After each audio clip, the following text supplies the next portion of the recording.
எல்லாருக்கும் நமஸ்காரம். இன்னைக்கு நம்மளோட சேனல்ல ஒரு அருமையான ஆன்மீக பதிவு தான் நம்ம பார்க்க போறோம்.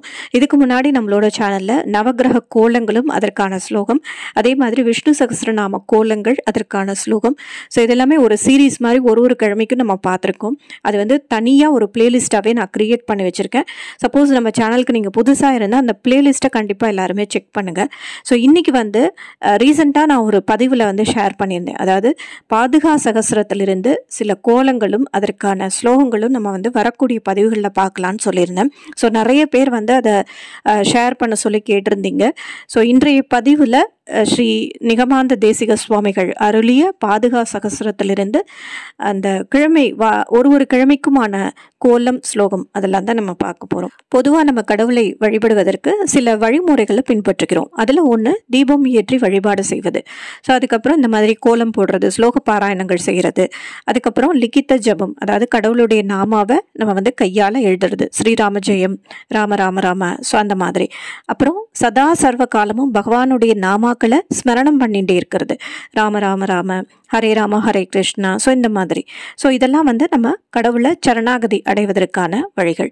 ஸோ அந்த வகையில் இன்னைக்கு ஸ்ரீமன் நிகமாந்த மகாதேசிக சுவாமிகள் அருளிய இந்த பாதுகா சகஸ்ரம் அப்படிங்கிற இந்த கிரந்தத்திலிருந்து சில முக்கியமான ஸ்லோகங்களும் அதற்குரிய கோலங்களும் அதுதான் நம்ம வந்து பார்க்க போகிறோம். ஸோ இன்றைக்கி வந்து ஞாயிற்றுக்கிழமைக்கான கோலம் வந்து நம்ம பார்க்கலாம். ஸோ அதாவது ஸ்ரீமத் ராமாயண பாராயணம் செஞ்சால் நமக்கு என்ன பலன் கிடைக்குமோ ஸோ அந்த பலனை இந்த பாதுகா சகஸ்ர பாராயணத்தால் நம்ம வந்து அடையலாம் அப்படிங்கிறது ஆச்சாரியர்களோட நம்பிக்கை. ஸ்ரீரங்கநாதரனுடைய திருவடியை தாங்குகின்ற பாதுகைகளை பல விதமாக சுவாமி தேசிகன் இந்த கிரந்தத்தில் வந்து அனுபவிக்கிறாராம். ஸோ அதை பற்றி தான் இந்த பாதுகா சகஸ்ரத்தில் வந்து சொல்லப்பட்டிருக்கு. ஸோ இன்னைக்கு வந்து நம்ம ஞாயிற்றுக்கிழமைக்கான கோலமும் அதற்குரிய ஸ்லோகமும் பார்க்கலாம். அடுத்தடுத்த கிழமைகளுக்கான கோலங்களை வரக்கூடிய பதிவுகளில் தொடர்ந்து நம்ம பார்க்கலாம். இன்னைக்கு ஞாயிற்றுக்கிழமைக்கான கோலம் அதற்குரிய ஸ்லோகம் அது ரெண்டுமே நம்ம பார்க்கலாம். ஸோ நம்ம எப்போது சுவாமி கிட்ட பச்சரிசி மாவால் கோலம் போடுவோம் இல்லையா? ஸோ அதே மாதிரி தான் பச்சரிசி மாவால் தான் கோலம் போடணும். ஸோ இந்த மாதிரி ஒரு மணப்பலகையிலையோ அல்லது பூஜை அறையில் இடம் இருந்தது அப்படின்னா நீங்கள் டைரெக்டாக பூஜை அறையிலேயே போடலாம். ஸோ இந்த மாதிரி 2 சின்ன பாதங்கள் வந்து போட்டுக்கோங்க. போட்டுட்டு அதை சுற்றி 2 வட்டம், அதாவது சர்க்கிள் வந்து போடணும். 2 சர்க்கிள் போடணும். ஸோ நீங்கள் வீடியோ பார்த்தே புரிஞ்சுக்கலாம், இருந்தாலும் நான் வந்து எக்ஸ்பிளைன் பண்ணுறேன். அதை போட்டுட்டு 2 சர்க்கிள் போட்டுட்டு அதை 4ஆக பிரித்து அதில் 4 இதழ்கள் போடணும். ஸோ அதை திரும்ப 8ஆக பிரித்து 8 இதழ்கள் போடணும். அதுக்கப்புறம் நம்ம வந்து மஞ்சள், குங்குமம் அதெல்லாம் வந்து தூவிக்கலாம். ஸோ கண்டிப்பாக அந்த சென்டரில் வந்து பாதம் போட்டிருக்கோம் இல்லையா, அங்கே வந்து மஞ்சளும் குங்குமமும் வைக்கணும். ஸோ அவ்வளோதான். இதை வந்து சுவாமி கிட்ட அப்படியே வச்சு தீபம் ஏற்றி இந்த ஸ்லோகத்தை நம்ம வந்து அப்படியே பாராயணம் பண்ண வேண்டியதான். ஸோ இந்த கோலம் வந்து சுவாமி கிட்ட போட்டு தீபம் ஏற்றி இந்த ஸ்லோகம் சொல்கிறதுனால நமக்கு வந்து சகல காரிய சித்தியும் வந்து கை கூடும். நீங்கள் மனசில் என்ன நினச்சிண்டு இந்த கோலத்தை போடுறீங்களோ அது வந்து கண்டிப்பாக நடக்கும். ஸோ இந்த கோலம் வந்து நீங்கள் வீடியோவில் பார்த்து அப்படியே ஃபாலோ பண்ணிக்கோங்க. ஸ்லோகம் வந்து நான் இப்போ பாராயணம் பண்ணுறேன். ஸோ அதோட டெக்ஸ்ட்டும் நான் உங்களுக்கு வந்து டிஸ்கிரிப்ஷனில் கொடுக்குறேன், நீங்கள் அதை பார்த்து செக் பண்ணிக்கலாம்.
ஃபைனலாக ஞாயிற்றுக்கிழமைக்கான கோலம் வந்து இப்படி தான் இருக்கும். ஸோ நான் முன்னாடி தீபம் ஏற்றி வச்சுருக்கேன். ஸ்லோகம் சொல்லிவிட்டு நம்மளால் முடிஞ்சால் சின்ன நைவேத்தியம் சுவாமிக்கு பண்ணலாம். இப்போ நம்ம ஸ்லோகம் பார்க்கலாம்.